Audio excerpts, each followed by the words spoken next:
This is Curious Minnesota, a Star Tribune project that sends staff from the state's largest newsroom hunting for the answers to great questions we receive from you, our readers. We're here to answer everything you want to know about the state's people, places, and culture. Welcome to Curious Minnesota.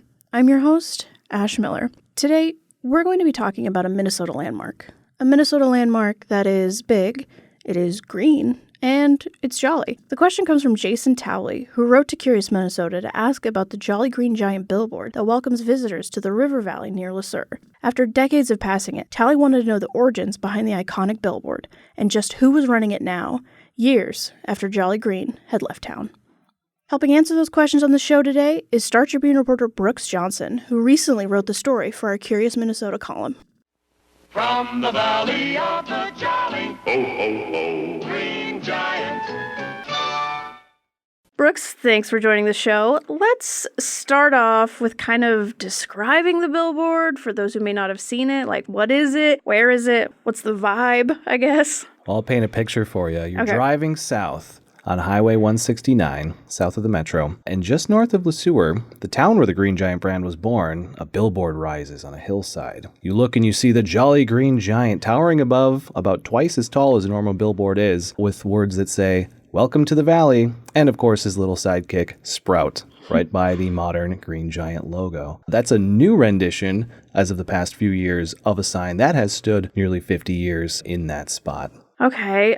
I think what's really interesting for me, because I am not from Minnesota, I am relatively new here. There's so many companies that I didn't know started here. Like, I moved here and I was just like, wait, I know that company and I know that company. So the Jolly Green Giant is definitely a new one. I had no idea that started here. Yeah, its legacy goes pretty deep, actually. Green Giant traces its roots to the Minnesota Valley Canning Company, which was founded in 1903 in Le Sueur. Okay. It wasn't until 1925, though, that the company introduced its Green Giant canned peas. It came up with the name because it had found this sort of bigger but soft pea, compared to the smaller peas that were preferred at the time. Discerning consumers preferred them.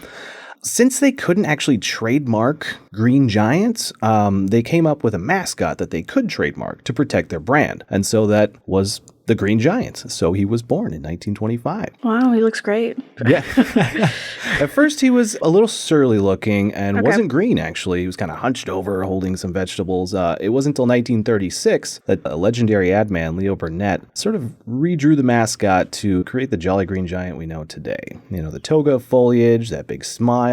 He's standing up, not kind of hunched over. And the name Leo Burnett might be familiar to some who follow kind of advertising and 20th century icons. He also was responsible for the Pillsbury Doughboy, Tony the Tiger, Marlboro Man, and the Keebler Elves, among others. Renaissance man. Yeah, right. Really put a stamp on our 20th century consciousness. So the success of the advertising campaign actually led to the company, Minnesota Valley Canning Company, changing its name to Green Giant Company in 1950. So the company, even as it grew, was still based in Le Sueur. All right, so it's this tiny town is this huge brand, right? Is that what I'm getting at? Like, it started in this very small Minnesota town? Yeah, that's a big reason why the billboard was planted on the hillside overlooking what is the birthplace of the Jolly Green Giants. It was 1974 that billboard, as we know it today, rose on Highway 169 outside of Le Sueur. It wasn't long, though, until the company's headquarters briefly moved to Chaska in 1975, and then in 1979, Pillsbury bought Green Giant and moved the remainder of the Le Sueur operations to the Twin Cities.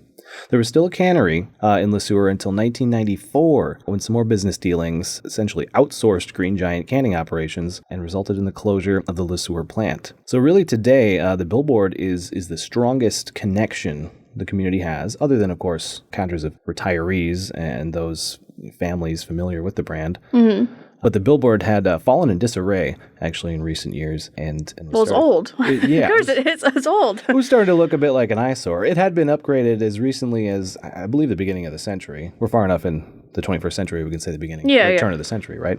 Yeah. But yeah, it wasn't until just a few years ago that the newest owners of the brand, B&G Foods in New Jersey, it wasn't until they came in a few years ago and updated it that it got its luster back, and actually prompted a reader to ask this question, saying, I drive by this and have my whole life and noticed it had been refurbished. Who takes care of it? Well, the short answer is B&G Foods. Ah, okay. And so B&G owns a number of brands. Green Giant's now their largest. They bought it from General Mills for $765 million in 2015. Okay. They bought it from General Mills because General Mills bought Pillsbury. Just a little backstory. So they bought it from Pillsbury, who was part of General Mills. Anyway. There's layers and layers to this. There really are. And one of the fun parts about researching this story actually was going to the University of Minnesota's Martin Library and digging through the stacks of doctoral theses for a history of the company written by a former employee who went back to school after he retired and wrote his doctoral thesis on the company's history. It really gave an insight not into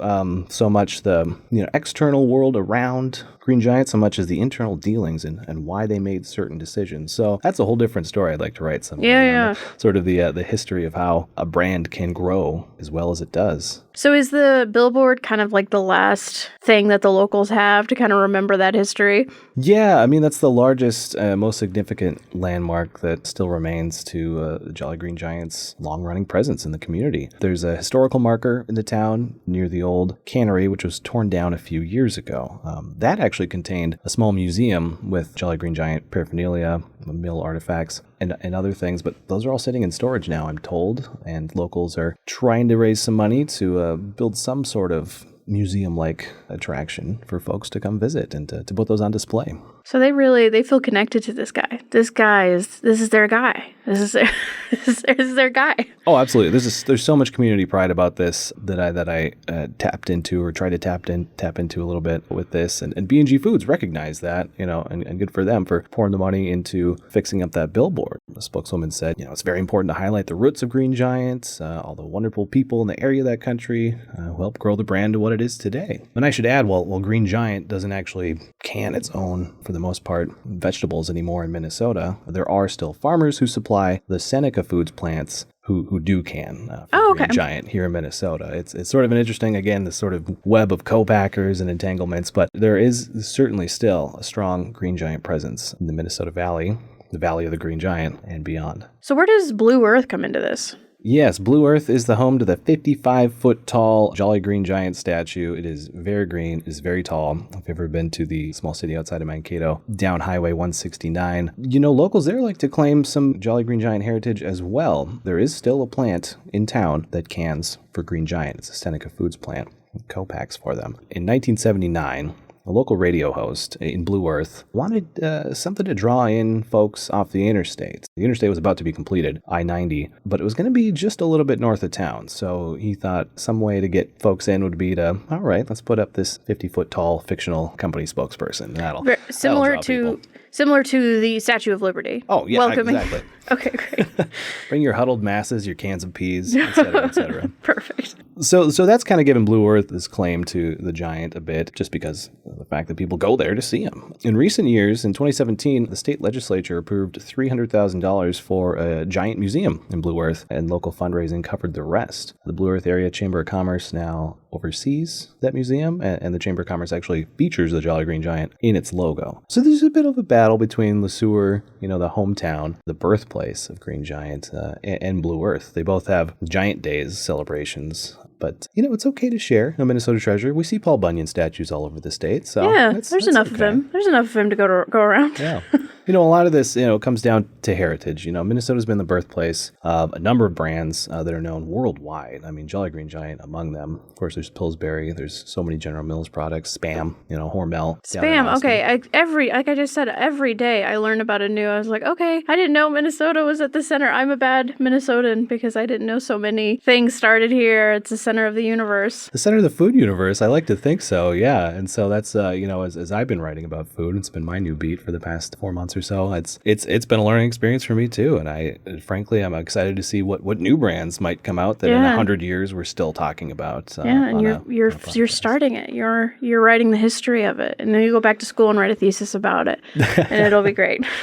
I hope so. Yeah, no, and I'm trying not to make any omissions that some reporter in 100 years would say, "Oh, I wish you had included this detail." Now I know why that's so important. Well, Brooks, thanks for stopping by. It's always a pleasure to see other people in the newsroom. It is kind of an empty wasteland right now because of the ongoing pandemic. So I don't get to see a lot of my coworkers. I still haven't met a lot of my coworkers, and I'm sure you're in the same boat because you just moved here. So every time I get to meet one, it's an utter delight. It's been an absolute joy, Ash. Thank you so much.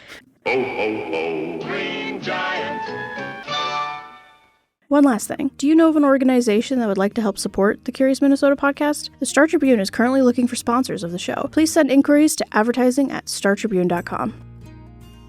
Thanks for listening to Curious Minnesota. We want to hear from you. Ask questions and read more stories online at startribune.com/curious. Our show is recorded at the Star Tribune's headquarters in beautiful downtown Minneapolis, and our music is produced by Matt Gilmer. If you like the show, please rate us on iTunes or leave a review.